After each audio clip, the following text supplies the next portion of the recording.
It is the second Tuesday of the month. And Tuesday mornings, we devote our 10 o'clock hour to what is going on with your yard, with your garden, what you want to see, what you don't want to see. Take care of the little birdies, take care of the animals as well. Did you help us to do that? The master gardener, Jan Meeuwsen from DeBruyn Seed, joins us every Tuesday at this time. From DeBruyn Seed, the building over on Washington Elm in downtown Zeeland. We make some fun about the fact that it is the Mr. Butternut building because he reigns over it, but he is not around, so we can say nasty things about Butternut, and hopefully he will not be listening to us, but he is an agile cat. So, and he has burning ears like a bunny. So anyway, Jan Meeuwsen joins us. Good morning, Jan. Good morning, Gary. All right, enough kidding around with Mr. Butternut. Let's talk about some of the things in your yard, not in your yard, Jan, but in our listeners' yards or gardens. She'll be able to answer it at 395-1450, 395-1450. Two things I want to bring up before we talk about some of the yard and garden items. By the way, the hot topics or the awards of the week was covered during morning news. If you missed that, go to WHTC.com and listen to that. We're not going to go over boxed elder bugs or when do I trim my roses and all that. You can find out in that segment. But we do want to bring up something we go every week, and there was a care package here in our studios for you for last Saturday. Yeah. And that care package was actually for Island Dogs and Save a Gato. That's right. And I picked it up. Had to get it out of Jack and Carrie's grubby little hands, but I got it. Don't worry. It's in the piles. I go to Island Dogs and Save a Gato. Very excited about that. And you can also join in, drop off at DeBruyn's, any of your dog's or cat or horse or pig or turtle, whatever you got, any of their unused medications, flea and tick, heartworm, whatever you got, antibiotics. Love to get them all. I'll even take human meds because a lot of times that can go over to animal meds too. Take like slightly used toys, very gently used toys or leashes or collars, any kind of cat treats, dog treats. If you opened up a little box or bag and they don't like them, hey, give them to me. I'll send them down to Island Dogs. I bet you they'll find an animal that likes them. They don't have too many spoiled little things down there quite yet, so they'll eat just about anything. So we'll as long send it. As it's good, as long as it's good for them and not anything nasty. Yes, yes. Let's get to the phones. Good morning. You're on the line with the master gardener, Jan Meeuwsen. Hello, you're on the air. Yes, hi. I'm calling because I have an issue with a company located in Holland, Michigan. Okay, we're with a guest right now. We're not open line. We will be open line in an hour. 1 hour? Yeah, during the 11 o'clock segment. Okay, and I call the same number? You may certainly do so. But we have a guest right now, and I'd like to respect her and have questions directed to her. Appreciate the call. Thank you. 395-1450, 395-1450. And again, for one thing, listen to the show. That will help in that regard. I know it's being a little snide, but listen to the show, and don't think that we're open line 24/7 on this. No. We are talking about your yard and your garden. That's We're also right. talking about the animals, which you don't want around, or maybe a couple that you do that are friends. Like, for example, possums. They're friendly animals. Yes. Yeah, they're friendly animals. They eat ticks. They eat small little rodents.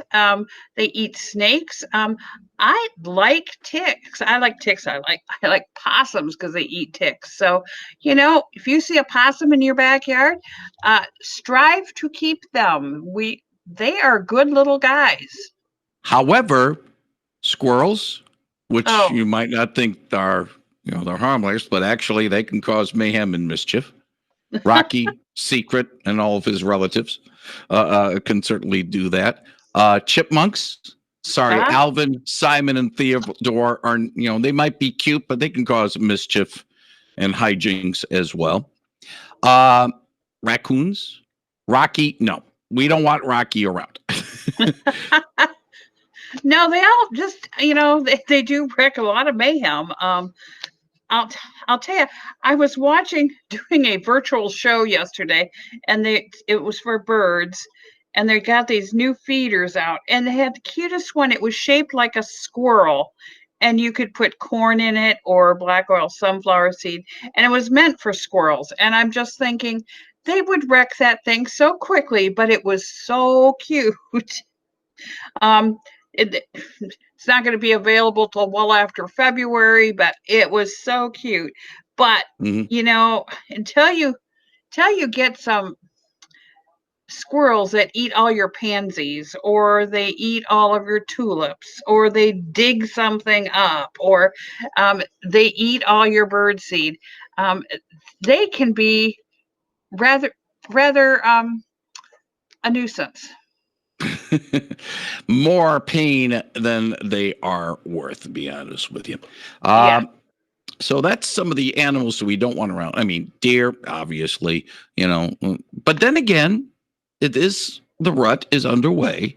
Yeah. And maybe getting the deer feed situation is a little bit late in the game, but still, you still might be able to plant a little things that the little deer might be able to be happy about.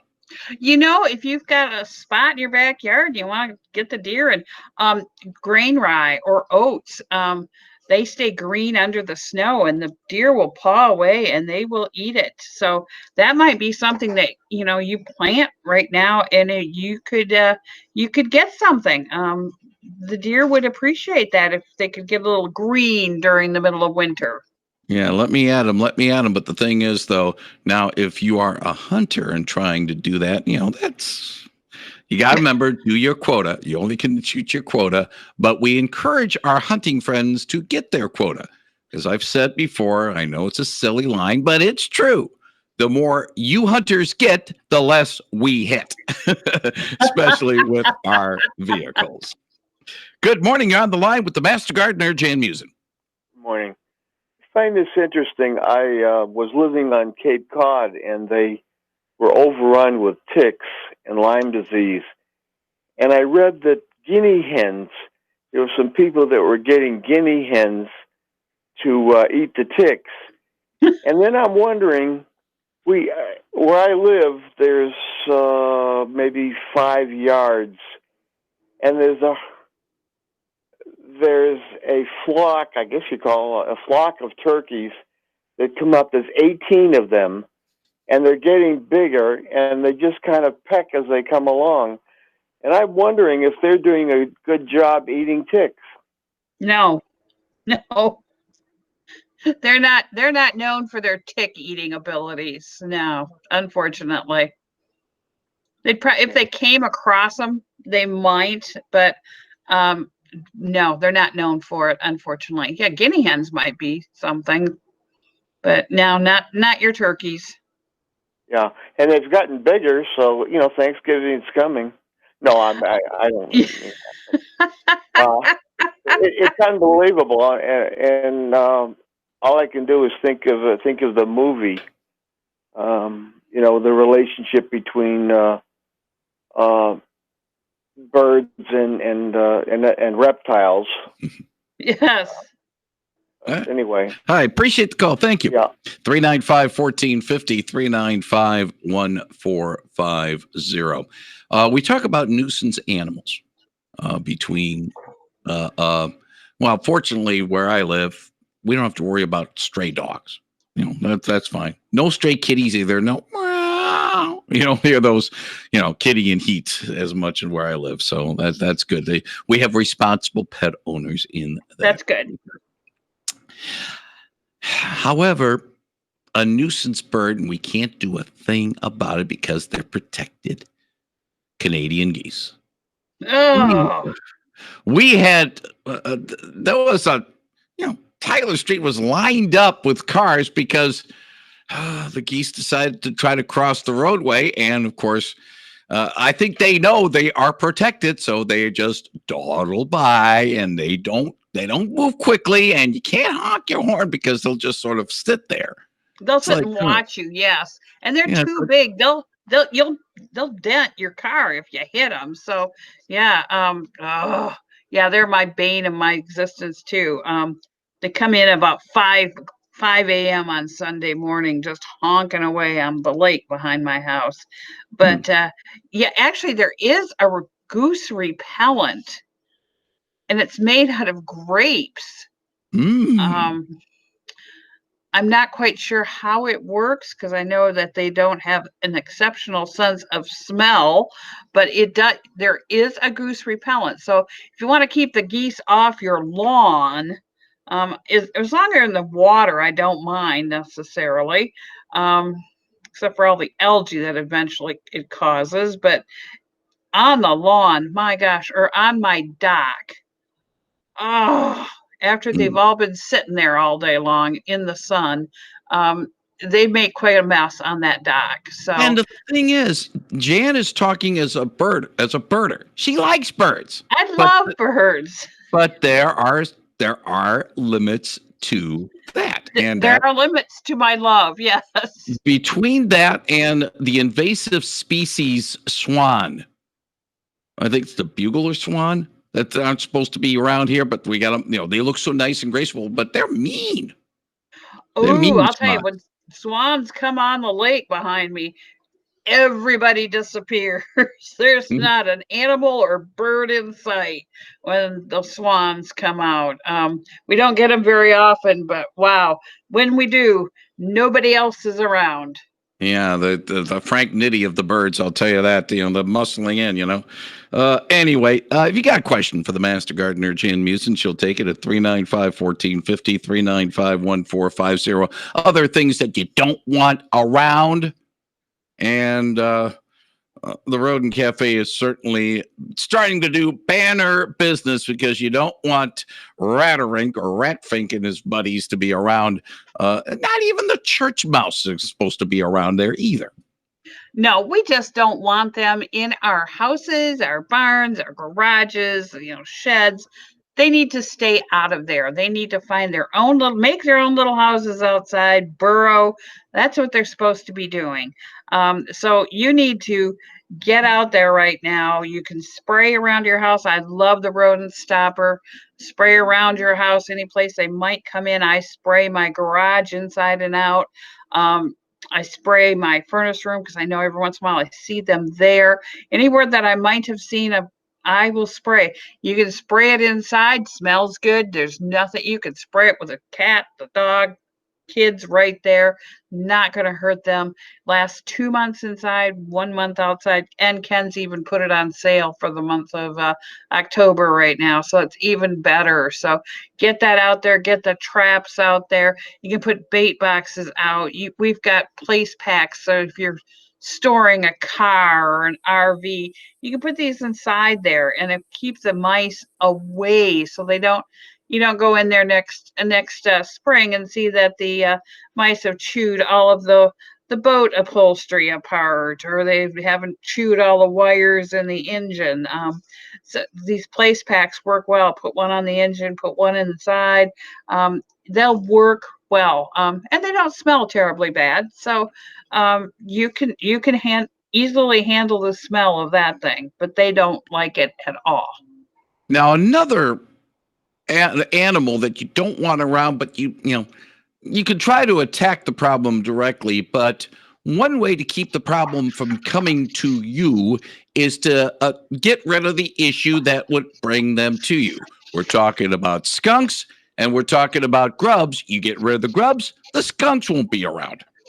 That's right. And I would never think I would be talking about grubs in October, but I am. Normally, they're way too far down in the ground for us to kill. We still can kill them. Dilox is the thing that you need to kill them. Don't pick out any other product. It has to be Dilox, Dylox. Has to be watered in well right after you put it down. That will work to kill the grubs. And then you don't see your friendly little skunk Pepe Le Pew does not come around ripping up your lawn looking for the little grubs. So if you can kill them before Pepe decides he wants to stop by your house, you're all the better for that. Yes, indeed. That would certainly be nice. One final thing about the pests that we want to get rid of. Tate, you might have to deal with the professionals, but if you got wasps, it's something you need to address because they're mean, they're nasty, they hurt. Wow, I was planting some perennials on Sunday, and I'll tell you, there must be a wasp nest somewhere by the back door because every time I walked there, all of a sudden I would notice that they were coming by me, and I'm like, it's because I'm getting too near their nest. They don't like that, so it scares the bejeebers out of me. They sting. They sting more than once. They're not happy this time of year. They need to go away. If it's just a little paper wasp nest, you can handle that yourself. Even the hornets that are in the ground, you can take care of that yourself. You don't really need to have a professional unless, of course, you're allergic. Then I would never advise you to go out there and do this yourself. Never, ever, ever, because that's the time you're going to get stung 20 million times. So be careful. Know your limits. Patty Vandenberg has a comment. Hey, Jan. Well, hi, Patty. How are you? I'm well. How are you doing? I'm doing great, thank you. I heard you talking earlier about the wet it and forget it. Yes. One of the things that I have to honestly tell you is when I came to the store and purchased a spray bottle of the wet it and forget it, I went down to the cemetery where my grandparents and my Okay. dad is buried, and it works beautifully on the headstones because the moss was starting to grow in the letters and the numbers and everything. Oh, yeah. And we sprayed it on there and it worked fabulously. I took a little nail brush after I sprayed it, and then I cleaned it all out, and then I sprayed it again, and we were down there to remove the pails and things. And I said to my husband, we need to do it one more time. We need to spray it one more time before the snow flies. So it does work great, folks. It does. Honestly, it really does. I thought it was, kind of hooey when it first came out, and they had this little stupid little song that goes with it. And, you're watching this video and you're like, no, it really can't do it. But really, it does. I am shocked at how well it does it. And also, if you've got a pumpkin that you've carved maybe a little bit too early, spray the wet and forget on your pumpkin. It will keep that pumpkin looking good until Thanksgiving, until at least Halloween. And yeah. I was going to say that's a miracle spray. Yeah, for Thanksgiving. Thanksgiving. I'll make Canadian Thanksgiving. Yeah. Well, that was yesterday. Oh, yeah, you were fine until then. Yeah, but anyway, spraying it on the headstones, it just That's a works great fabulous. use for it. Yes. Yeah, Great yeah. use for it. So I'll have to come get some more. Yep. Okay, we've got All it. right. Super. All right, Jan, let me spend a few moments with you talking about lawns. Now, granted, I'm going to, in the interest of transparency, that's something I don't have to worry about. It is, I live in a condo, and the association takes care of that. Not the boys in Chicago, but the association. But anyway, dealing with lawns, are we getting to the point now where it's time to put the lawn to bed, or is there still some possibilities you're going to have to sort of take care of it? It's still growing, so we're not ready to put it to bed yet. So still need to have it fertilized this fall. You can still take care of those nasty little weeds yet this fall, those perennial weeds. You can put a weed killer down yet. The bad part is you're not going to see a lot of weed die off like you do in the summer where they just wilt and they look horrible, but they won't come back next spring. That's the best part. So if you get the the fertilizer down on your lawn. Take care of the weeds in the lawn right now. That'll be fine. We're not through because there's still leaves to be raked or mulched, and we still have to do that final mowing once it's stopped growing. Yes. Lowing, moo. I mean, the old Christmas hymn, the cattle Ah, are yes, lowing. the Is cattle that type are glowing. Yes. that type of lowing, or is that something different? Growing. Oh, okay, okay, not lowing. Okay, that's a week from tomorrow when we have the a farm life with a farm wife, Yes. the dairy farmer Diane Lowe on morning news. But dealing with leaves, why rake? You say mulch. Yeah, why not? Why not mulch them? It's an easy way to take care of that huge problem. If you got a mulching mower, go ahead. You have to raise it up to the highest level. Don't be trying to mow it at a low level when you do this. And it's best if the leaves are just like slightly wet, after a morning dew. And go over them and chop them up until you get them like the size of a dime or smaller.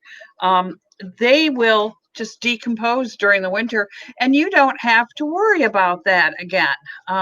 They'll be gone. They'll be gone next spring, and it will add some organic matter back to your lawn. So yes, why rake when you can mulch them back into the lawn? And if you get too much to put on your lawn, take them and put them on your garden. Put them around your perennial bed. You can put these little mulched leaves almost everywhere. Bring some organic matter down to the lawn just about everywhere. Now, does the leaves need to be dry? Well, just a little wet. Not wet like this morning after a rain, but after a dew would be best. When they're just slightly wet, then you don't get all that pollen and that mold coming up into your nose. Yes. So giving it a little wet brings that under control. Good morning. You're on the line with the master gardener, Jan Meeuwsen. Good morning. How about aerating and dethatching? And I'll hang up. I appreciate the call. Thank you. This is a good time of year to do it. If you need to aerate or dethatch your lawn, go ahead and do it right now. This is a great time of year yet to do that. Much better than spring. So you got time right now. Go get that done. You betcha. Final mowing. We have to start thinking about that last mow before you don't have to worry about mowing anymore, but you do have to worry about shoveling snow. Well, I know that the final mowing is probably the grass. It really hasn't grown since you mowed it last, but you need to mow it short. Because you don't want the grass blades to fall over during the winter, because that's just going to cause a little problem with a little snow mold in there. So keep it short last mowing and you'll be fine. But we're not ready for that yet. Still growing. Mm-hmm. Yeah, it's too early to put the lawn to bed. What about dealing with say the wildflower patch? Sort of clean that out a little bit. This is the time, and I was talking to somebody else yesterday, and this is the time to go if you've got a patch of wildflowers, and I know you've still got some flowers out there, and if you want to pick them, go ahead, but keep some of those out there and mow them down. What this does is it helps get those seed heads that were at the top of all these plants down to the ground. It disperses them, makes a better, more even coverage for you. So mow down those wildflower patches. And I know you don't want to do it because there's still some flowers there, but this is the time to do it. So go ahead and do it. About 6 inches is good enough for them. And don't put down seed right now. We've got an awful lot of people buying wildflower seed to put it down right now. If you put it down, we need at least 8 weeks of growth on the plant before winter. And I don't think we have that before winter. So and I have a don't funny feeling bother. we might have an early arrival in November. more than Yes. it is in October. It just was going to happen. This is something you put on our notes here, and I would think that might be something more for spring, but like now, dealing with high soil pH, do you worry about that now, or do you worry about that more in the spring? No, actually, you worry about that now. If you had a soil test done, and I could almost guarantee a lot of the soils around here, the soil pH is high. It's well into the 7s, and plants like to grow more into the 6s. So if your soil test said add sulfur in the fall, this is the time to add sulfur, because it's going to take 3 or 4 months to actually get down into the soil and actually start to change the pH. So we do need to add this in the fall, and if it said to add it, do it. Do not go past do not collect $200. Right. You need to do it. Yeah, the reason why I was saying maybe this is more of a spring, because I would think if you're trying to do something with your soil, you only have X amount of time before it becomes hard. Ice and cold. Anything you do to it, it's like working with granite. I mean, it don't work too well. We're talking more at the molecular level, so it will still work. This is a good time to put it down. So we've got soil sulfur. There's different types of sulfur out there, so make sure you put the correct type down on your plants or grass or whatever you're working with. 395-1450, 395-1450. If you have a question for the Master Gardener, Jan Meeuwsen, she'll be happy to take it at 395-1450. Good morning. You're on the line with the Master Gardener. Yes, Dan, I have a couple of butterfly bushes that have gotten quite tall this year. How much should I cut off of them? Well, actually, you can cut them back down to the ground if you so desire. I just like to make them kind of a nice shape, is how tall I want them to be. That's usually how far I cut mine down. Okay. Okay. Answer your question? Yeah. All right. Yeah, but I got another one. Okay, What go was ahead. the name of the product that Patty was talking about to clean cemetery stones? Yeah. That was Wet It and Forget It. Web it. Wet it. Wet Okay. it. Yeah. And forget it. Okay, Yes. got it. All right. Okay. Thank you. I appreciate the call. 395-1450. Is that available at DeBruyn, or is that something else? No, we've got Wet It and Forget It here. Not a problem. Okay. All right. DeBruyn State, Washington and Elm, downtown Zeeland. You can get that and other fine things as well. Give Mr. Butternut a pet and a little pet, and you might have some good luck today. We'll see. Rub the belly just like on a Buddha. Maybe that will give you good luck too. I don't know about I don't know about that. But Butter will certainly love all the attention. Oh, dare I ask this on a October 13th instead of maybe an April 13th, Jan Meeuwsen? What can be planted now? Yes, there are things you can still plant. Garlic is definitely one of them, can still be planted now, and you harvest that next late summer, early fall. But you can also still put in some spinach, maybe some radishes or lettuce. You can still get that to probably grow before we get a horrible frost. You can always cover that up. If the weatherman says it's going to be in the 32 or whatever, but won't take a hard frost, but will take if you cover it, it will take a light frost. So yeah, you can probably plant a few little greens right now. Good morning. You're on the line with the Master Gardener, Jan Meeuwsen. Hi, Jan. We have a lot of chickweed in the spring in our landscaping. Is there any way we can do anything this fall for it? Oh, in the landscape beds. Yes. You can't. Are you seeing any of it right now or not? No. Oh, of course not. There is the preen extended control that you can use in your landscape beds, but you'd have to put that down in the spring. I don't know if that's really going to do much for chickweed, though. 'cause that usually is a perennial weed, not from seed type thing. Yeah, you're gonna have to wait till next year now and spray it as you see it, unfortunately. Okay. All right. Yeah. Thank you very much. Yeah, All right. sorry about that. Appreciate the call. Thank you. 395-1450, 395-1450. Do you have to start keeping an eye on for pine cones and other things that might be used by squirrels and other animals that you don't want to have extra things popping out, say maybe next summer? Acorns is another thing that could possibly be causing issues. I get like really hard little walnuts that are buried. I noticed those last week. Yeah, there's lots of little things that they have buried that might just pop up. You never know. Keep an eye out for those next spring. Because if they haven't eaten it or remembered where it was and dug it up during the winter, they'll come up in the spring for you very nicely. Yeah, and unfortunately, it'll come up in spots where you don't want it to. You know, you're Oh. growing something there, and all of a sudden, what's this? What a tree is that? coming up?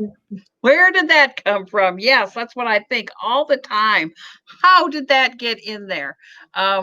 They love anytime I dig around in something and plant something like I'm doing my perennials.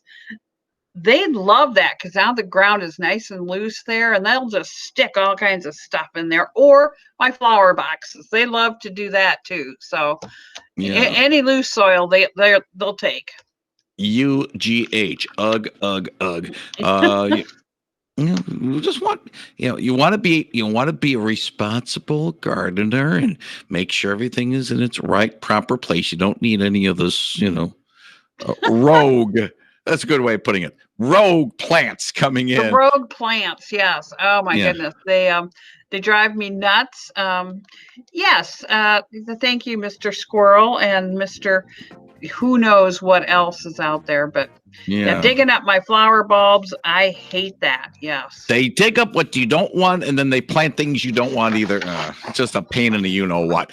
With that, we'll button up this edition of the Yard and Garden Hour. Jan, as always, thank you very much to Master Gardener Jan Meeuwsen. Saturday morning, the Yard and Garden Show at 11 a.m. on WHTC. Tuesday morning around 8:35, the Garden Party, and then next Tuesday morning right here with the Yard and Garden Hour on Talk of the Town. Jan, thank you, and we look forward to talking with you again next week. Sounds good.